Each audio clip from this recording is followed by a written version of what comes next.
With less than 3 weeks before the end of 2023, Seoul is seeking to strengthen its economic endeavors with Amsterdam, while at the same time keep Pyongyang's weapons ambitions under scrutiny to ensure stability on the peninsula. So what potential endeavors between Korea and the Netherlands look to make headlines? How are pundits evaluating Seoul's efforts to ease tensions on the peninsula? And is Kim Jong-un grooming his daughter Kim Joo-ae for succession? Hello and welcome to yet another edition of Issues and Insiders. I'm Min Sun-hee. Today I have our panel of foreign reporters to address a number of events affecting the two Koreas and more. For this I have Jacco Zwetsloot live on the line. Jacco, it's good to have you on. Hello, thank you for having me. I also have Andres Sanchez Braun with us. Andres, welcome back. Thank you so much. Always a pleasure to be here. Andres, President Yoon Suk Yeol is engaged in his final diplomatic agenda for the year over in Amsterdam as we speak. What can you tell us about the endeavors between Korea and the Netherlands that are currently making headlines? Well, actually, this is an issue that I've written extensively about the past week, because I'd like to point out to start that within the European Union, the Netherlands is actually the largest investor in Korea. And it's also within the European Union members, the second largest trading partner just behind Germany. So this is actually a very important trip and a trip that has it's focused on economic ties. The presidential office precisely underlined this before the trip. And, you know, aside from it being a state trip, President Yoon actually has been the first Korean president to pay a state visit to the Netherlands. And aside from him and First Lady Kim Jong-hee being, you know, welcomed in Damplatz in Amsterdam and having this banquet hosted by King Willem Alexander and Queen Maxima, the most important part of the visit is the visit that he paid to the headquarters of this company, ASML, in Veldhoven, because this company is basically the leading company in the world when it comes to lithographic equipment. It manufactures basically the equipment that is needed to make semiconductors. And, you know, Korea being an export-driven economy and semiconductors being basically its largest export, this was a very important visit to the headquarters of this company. And actually, during the trip, the company did announce that it's actually going to spend an extra 1 trillion won, which is around, it's more than $700 million, in yet another facility in Korea, in this case for research with Samsung Electronics.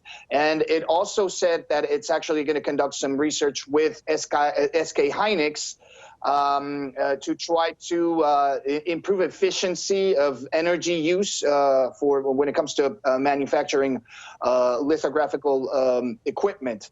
And of course, we have to point out that both the chairmen of Samsung Electronics and SK Hynix, Lee Jae-young and Choi Tae-won, did actually travel with President Yoon to the Netherlands.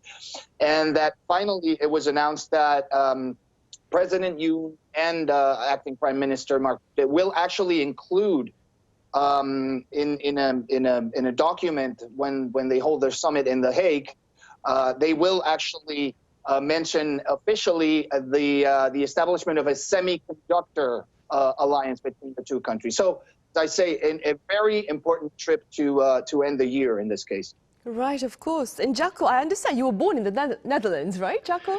Yes, that's right. I was born in Leiden, so this is very interesting for me to watch all this going on. What more would you like to add with regard to the endeavors between Seoul and Amsterdam? Yes, I mean, Andres certainly pointed out many of the major important points. Also, there was a state banquet held at the palace in Amsterdam at which King Willem Alexander spoke about the long an interesting relationship between the Netherlands and Korea, in fact going as far back to the 17th century when a ship of Dutch sailors was shipwrecked off the coast of Jeju-do and ended up spending many, many years here in Korea before they were able to escape. And that story is very famous in Korea, the story of Hendrik Hamel, or Hamel Pyoryugi. So that was interesting. He also mentioned the Dutch contribution to the Korean War. And it's interesting noting that for this year, for the very first time, the Netherlands has chosen to station a full-time military attaché at its embassy here in Seoul, whereas previously that job was handled from Tokyo. Meanwhile, President Yoon talked about his hopes that cooperation with the Netherlands would help to beef up Korea's defense industry. So it's not just all on semiconductors. Also, there's a lot of talk about cooperation in the defense area. And the last thing that's very interesting is that the Dutch Prime Minister, Mark Rutte, is actually an outgoing caretaker Prime Minister because they had elections in Holland on the 22nd of November, but they haven't yet been able to form a new cabinet and a new Prime Minister has not yet been chosen. So the outgoing previous Prime Minister still stays in the job and performs all basic functions until they've got a new cabinet. Right. And Jacco, as you were saying, Seoul and Amsterdam, they've also spoken about defense. Well, they're going to speak about defense on Wednesday, of course. But in the meantime, both countries have condemned North Korea's continued hostile weapons ambitions. All that being said, how do you, Jacco, evaluate Seoul's efforts on the diplomatic front, that is, to defuse tensions on the Korean peninsula? Now, I must say, I'm just a humble podcast host and interviewer, not an expert in international relations and diplomacy. But I would like to say that overall, the international media has looked favorably on President Yoon's overseas diplomatic efforts, including at least 3 major state-level visits this year to the United States, the United Kingdom, and the Netherlands. So the overseas coverage has been quite favorable of these diplomatic efforts, perhaps more so than the local media has looked at his domestic efforts in other policy areas. Now, that said, I don't know how much we can say whether Seoul has actually defused tensions on the Korean peninsula. North Korea is it's rebuilding guard and observation posts along the demilitarized zone. And I'm not saying that this is because President Yoon is bad at diplomacy, but I think that we're in a tense part of the cycle of inter-Korean relations. And right now, North Korea has signaled clearly that it's not interested in talking to anyone who is in the so-called Western camp, and that includes South Korea and Europe and the United States. North Korea's leadership is only playing nice with its small group of friends, and that's mainly China and Russia. So all that President Yoon can do, and what he has been doing, is to gather nations friendly to South Korea and who oppose war on the Korean peninsula to show a unity of purpose and a resolve. And to that extent, his meeting last month here in Seoul with senior defense officials from every country that had troops fighting to save South Korea during the Korean War was quite significant. It sent a signal that South Korea is far from being alone, and that the United Command that was started back in 1950 to defend this country is still very much alive. And that tells North Korea and anybody else that this is not the time for adventurism on the Korean peninsula. The key message here is deterrence, which means preventing and avoiding any military action until one day, hopefully, a political solution can be found. Right, hopefully, of course. And also here on the Korean peninsula, Andres, there was quite a bit of coverage recently about North Korean leader Kim Jong-un shedding tears in public. Would you like to fill us in on that coverage? Yes, Korean Central Television broadcasted on the weekend this footage where North Korean leader Kim Jong-un could actually be seen shedding some tears and wiping them gently with a handkerchief. Now, this is definitely not the first time that we've watched Kim Jong-un cry in public. I do remember he shed some tears, for example, during his father's funeral in 2011, right before he came to power. And most famously in that military parade in 2020 to celebrate the 75th anniversary of the country's founding, he actually cried and said that he felt really bad because his efforts apparently were not enough to solve the harsh economic situation of the country. Now, why was he crying in this event held on the weekend? It was actually an event. It was the 5th Mothers meeting, which is an event that North Korean authorities throw to, let's say, commemorate or celebrate North Korean mothers and their efforts to bring up their children and, the work in the household and this kind of thing. Now, the reason he was crying was because actually birth rate in North Korea is apparently down as well. It's very difficult to obtain accurate data when it comes to North Korea, of course, always. But experts do think that the fertility rate, which is the average number of children that every woman in a country is supposed to bear in the course of their life, that number in Korea is somewhere around 1.8. Now, some people will kind of find it laughable, given that, for example, South Korea has a fertility rate that is 0.7, basically the lowest in the world. But there is actually a reason to worry in North Korea with a falling fertility rate, because, for example, the first thing that you can actually point out is the fact that if people are having less children, it's because the economic situation is far from ideal. Families are struggling more and more. And the country has been through three hard years of anti-COVID measures. The economy has definitely taken a blow. And then in a country like North Korea, that is not, aside from mineral resource rich, its main asset, the main asset of its economy is basically human capital. So if your population is actually dwindling, that's not a good thing. Same thing goes for the military.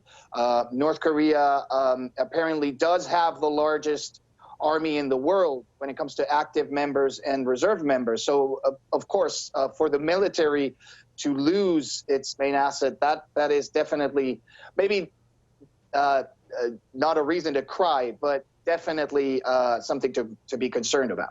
Right. Well, regardless, though, Jacco, Kim Jong-un's latest tears, they have triggered quite a bit of talk about this humane, or the purpose, that is, of this humane personality that Kim Jong-un appears intent to promote. What are your thoughts regarding these efforts? Yes, I want to just add a little bit to what Andres was just saying there. North Korean state media has three main ways of showing their leader on television. And the first way is to use still images and a voiceover narration by the newsreader. And the second is moving pictures, also with a voiceover narration. And the third way is to show the moving pictures with the original audio recorded at the same time as the images. Now, the last of these is quite rare. So in the case of the Kim Jong-un crying at the National Meeting of Mothers, it was the second way, that is, showing moving pictures with a voiceover narration of somebody in the studio. So we don't actually know who was saying what during that exact time when he was weeping, but it does appear that it was while Kim Jong-un was seated and not speaking, so he wasn't at the podium, but he was rather listening to somebody else speak and following along in a written text. And in that same footage, we also see some of the assembled mothers weeping also at the same time. Now, some people might say that these are crocodile tears, that they're all sincere. We don't know. I don't know if we can say that. We don't really know what's in his mind. And certainly we as an audience, we find it hard to reconcile a leader who can be quite ruthless with the idea that he might also be sensitive. But there are examples throughout history of strong leaders who could be seized by the moment and weep. And I'm thinking of Winston Churchill, for example, Nelson Mandela, Otto von Bismarck, etc. And that means that, all leaders, no matter how ruthless and strong they like to appear, are in fact human. So these tears might have been sincere. But if it is just a performance, then what's he doing? Perhaps he could be showing the people of North Korea that he's not a cold and emotionless leader, but that he feels their burden and he shares in their pain. And that may bring his people closer to him. They do seem to have a genuine affection for him, as you can see, shown by the level of excitement that when he appears in person, people run up to greet him. But does it actually achieve anything more? It's hard to say, but he's definitely following more closely in the footsteps of his grandfather, Kim Il-sung, than in his father, Kim Jong-il, who wasn't very much known to be a man of the people. Right, I see. Meanwhile, Andres, you mentioned South Korea when talking about birth rates, and I was wondering, South Korea, as you mentioned, it's been fighting record low birth rates for quite a while now. Do you see this particular issue as continuing to be a challenge for the country moving ahead? I mean, we had foreign journalists cover it quite a bit this year. Yes, I'm afraid I do believe that this issue is definitely going to continue to make headlines in 2024, basically because the latest numbers that we get from the Office of Statistics in Korea do not look good. as I said, the fertility rate, which is the average number of children that a woman in a country bears during her lifespan. In Korea, this number for the third trimester, that is July between September, literally was 0.7, which is the lowest in the world. And some other statistics actually even we can say depressing. The Office of Statistics actually said that with the current trend, by 2050, the number of young people being people between the age of 18 and 34, will actually halve in Korea, down to 5 million. So these figures definitely do not point to anything good, and people will be expecting the government to come up with more measures. There's been a lot of talk this year about issues dealing, for example, with immigration, with allowing more people to come to the country. And definitely immigration seems to be part of a possible solution. And I say this because my country, Spain, you know, within the European Union, we, after Italy, have the worst fertility rate. It's somewhere around 1, 2, which is very low and very far from what they call the replacement level, right? Which is the level normally around 2 children per woman that will allow you to keep the size of your population intact. And actually, our numbers in Spain are around 1, basically because it's actually immigrants who are having more children than people that were originally living in Spain, born in Spain, sorry. So definitely immigration seems to be a part of the solution, but it's not the only solution. I think people expect the government to be more creative, and especially when it comes to tackling what seems to be the main problem, which is financial difficulties. You know, people find themselves more and more burdened and feel that having children just makes everything way more difficult. But of course, Korea, regionally speaking, is not alone in this issue. Countries, mainly developed economies in the region, like Japan, like China, like Taiwan, like Hong Kong, face similar challenges. And definitely, as I say, immigration could be a part of the solution, but not the only part. And people will be expecting the government to come up with new measures. Right, indeed. Meanwhile, across the border again, Jacco, there has been fresh speculation about North Korea's Kim Jong-un possibly grooming his daughter Kim Joo-ae for succession. What appears to be the background behind this particular belief, and what would you say are the prospects of such a reality, having a female leader in North Korea? Yeah, firstly, let me say at the outset that we don't know for certain how many children Kim Jong-un has, nor what the official name of his daughter, who he keeps taking around, is. So in North Korea, where a new leader is being groomed to take over from the existing one, the details are kept quiet until all things are ready. When the founder Kim Il-sung was president and he was getting his son Kim Jong-il ready, for some time that son was referred to only by the title the Party Center, and his name was first officially revealed to the world at the Korean Workers' Party Congress in 1980. Some 10 years after he first started to ascend up the ranks. Similarly, with Kim Jong-un, his name and status as successor weren't revealed to the outside world until September 2010, even though people living inside North Korea already knew about him for some time before that. So this girl, Kim Joo-ae, if that is her real name, she might be the successor. And the fact that Kim Jong-un keeps taking her around to a lot of events, particularly military events and other ones, could suggest that she has a special status, as could the fact that she's now apparently being referred to not by name, but by a special title, namely the Morning Star General. That also suggests that it could be the case. So I see no reason why, when she becomes an adult, she might be announced as a successor. But we're still a long way off from that. I mean, she's only about 10 or 11 years old. So let's give it another 10 years and see how we are then. Right, we should then. Andres, and yet another display of blatant defiance, of course, with regard to international sanctions. North Korean leader Kim Jong-un, he's been accused of seeking to smuggle a Lexus into North Korea. What are the broader implications, Andres, of this particular accusation? Well, yes, Japanese police apparently cracked down on this car dealership in Chiba, Chiba Prefecture, which is a neighboring prefecture of Tokyo in Japan, where apparently North Korea was trying to smuggle out a $70,000 Lexus car. To be honest, actually, NK News published an excellent story this week where they actually did analyze state media footage extensively and actually found out that within recent times, Kim Jong-un has seemingly been seen using 4 new kinds of cars. And we're talking about, Toyota SUVs, Lexuses, Mercedes Maybach, which is, a car that is around $200,000. So what does this tell you? Basically that North Korea, in the sense, the regime always seems to be one step ahead when it comes to evading sanctions. Now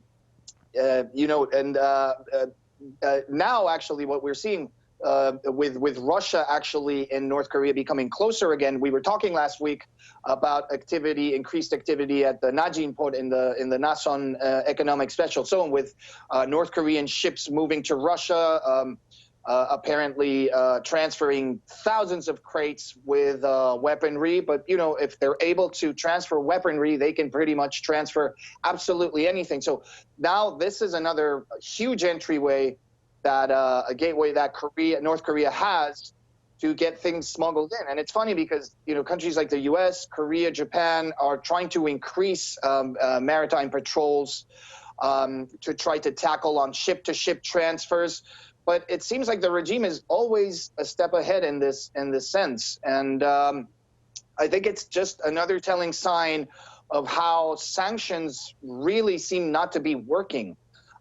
We have more and more experts pointing out the fact that despite all these, international multilateral sanctions from the UN or unilateral sanctions trying to be implemented, North Korea seems to be able always to circumvent them, no matter what. So you have even human rights advocates saying, like, the sanctions do affect the North Korean people, but they don't affect the regime. So just another sign that governments should maybe try to be a little more creative when they try to tackle North Korea trying to become militarily more powerful. Right, indeed, which is why Seoul, Tokyo and Washington have called for a more consolidated effort to impose sanctions against North Korea then. All right, Andres, as always, thank you very much for your time and your thoughts. And Jacco, thank you very much for your insights.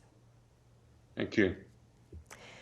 Right, well, on that note, we end this edition of Issues and Insiders. Thank you for watching. See you same time tomorrow.